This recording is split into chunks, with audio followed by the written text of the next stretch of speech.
Hiya, I'm Kristie, and welcome to Spiritual Quotient. On this channel, I talk and write poetry about spiritual awareness and awakenings, because we are not alone in our quest. A disclaimer, I'm not a physician. I'm an individual with a relationship with the divine.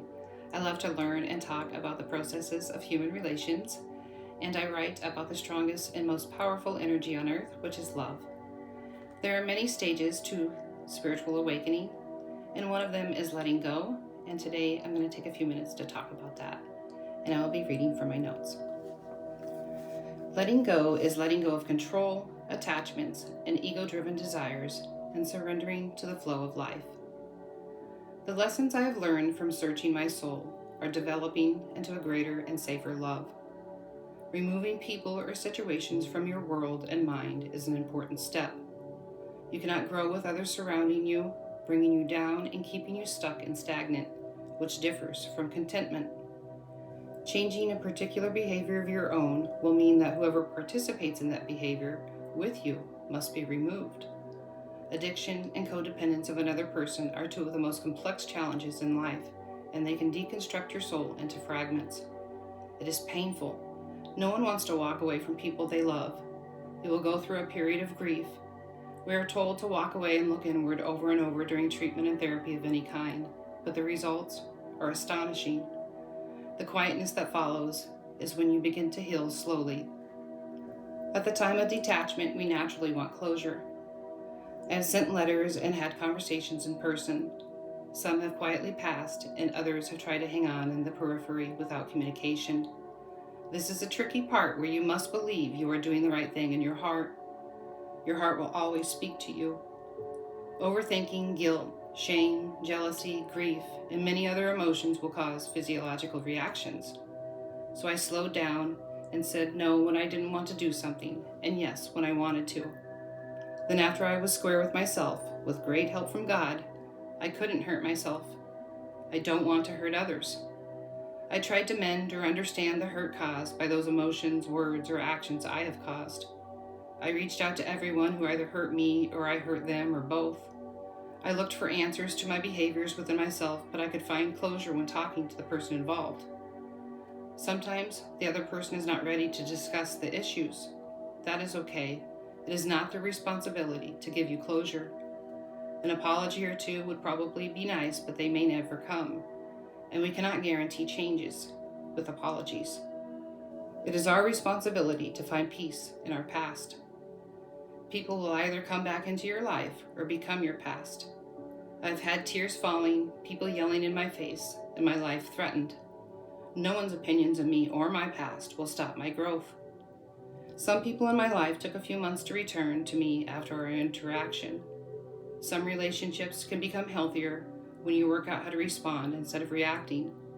Learn to trust and communicate when you disagree. Be honest with yourself about your feelings. Listen to yourself. We're all only in our heads. Take time for yourself every day, as often as possible, to process life. Trust yourself. If you are not receiving the love you provide, the bad news is that your pride keeps you there, not your heart. Our egos are so loud most days. It isn't shameful or naive to love unrequited. That is empathy and compassion. But for your mental health, you must never enable another person to continue behaving in ways that hurt you. If you ask for a change in any relationship and a compromise cannot be reached, everything needs to be dissected. Love is sometimes painful, but it is more painful to stay in a relationship that will change you for the worse in the long run. When you leave, you break your own heart. If you wait, they break your heart more with each decision. If you have the intuition to run, or if others see what you can't, listen to your heart and the truth of those you love. When we no longer live and breathe harmful problems as a unit, you have time to look beyond the issue. You must trust yourself. We all need space to gather our thoughts. Quietness immediately following detachment allows the space to discern your entire belief system and habits. Neither the removal of toxicity nor the quietness of the search happens quickly. It can take months to a few years. This level of discernment is just as powerful as any other goal in life. The difference in attaining these goals of discernment and quiet believing in yourself is that every other goal in life will be affected by your changes, and you are more likely to attain all goals. When you begin to make the changes, it's easier to communicate your true feelings and opinions on life. Your immediate circle's energy begins to change and flourish with love. Every day brings ups and downs, but perception changes gives you faith that the bad will pass and growth will occur. Every thought and action towards another shifts the energy and the dynamic. Please be kind to yourself and others. The unknown future of what you want your life to be is scary and exciting. However, it is also purposeful, and pure love allows purpose in your life. Some things in life can be learned intellectually, but much of love and relationships requires being self-aware of one's feelings and communicating these feelings. Talking to a therapist can help with some of these emotions. We all like to talk things through with our besties and family. This is necessary, but it holds conditions. A stranger can assess a situation from your perspective, and if there's complete honesty in that communication, you will likely find some answers. Closure cannot be an option until you have forgiven yourself, the other person, and the event or events that led to the dissolution of the relationship. Remember, you are not broken. You are becoming aware, more patient, and fiercely courageous. Our battles are internal, and they can be conquered. I'm going to end this with a quote from Natija Cave, maybe? I might be messing up her name. I'll put her name in the description box.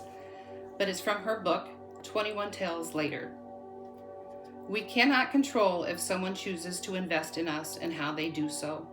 That's why love will always come back to self-love.